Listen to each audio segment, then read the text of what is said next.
Hello guys, এখানে রান্না হচ্ছে মাংস। এখানে মাংস রান্না করব।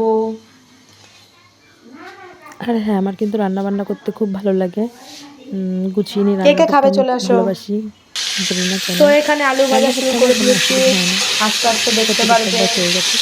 বাড়িতে কিন্তু রান্না আমিই করি সবসময়, রাত হোক সকালে হোক বিকেল হোক, যখনই রান্না কিছু করি তখন কিন্তু সেটা আমি নিজের হাতেই করি, সব কিছু নিজে গুছিয়ে নিয়ে, কারোর হেল্প ছাড়াই।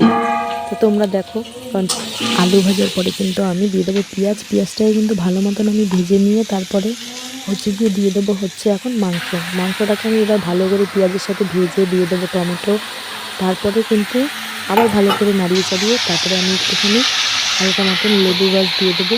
লেবুর রস দেওয়া হয়ে গেলে তারপর আমি এখানে পেস্ট করে রাখা মশলা, আদা রসুন পেঁয়াজ লঙ্কা সব কিছু পেস্ট করে রেখে ওটা মানে ওটা পরে দেবো, লেবুর রসটা আগে দেবো। লেবুর রসটা দিয়ে ভালো করে নাড়িয়ে চেড়ে তারপর কিন্তু আমি মশলা দিয়ে দিয়েছি। মশলা দিয়ে দেওয়ার পরে ভালো করে আবার কষিয়ে ঠসিয়ে আমি কিন্তু আগে মানে মশলা দেওয়ার আগে কিন্তু আমি মাংসটাকে ভালো মতন ভেজে নিই। জানি না কেন আমার এইভাবে রান্না করতে আর খেতে দুটোই ভালো লাগে। তারপরে আমি জিরে, গরম মশলা, তেজপাতা এগুলো ভালো করে শুকনো খোলায় টেলে তারপরে ওটা বেটে আমি নামানোর আগে দিয়ে দেবো।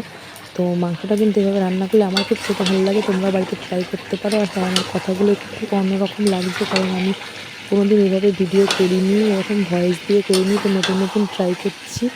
তো জানি না তোমাদের ভালো লাগবে কি না, আশা করি ভালো লাগবে। আর এখন আমি ভেজে রাখা আলুগুলো মাংসের মধ্যে দিয়ে দেবো।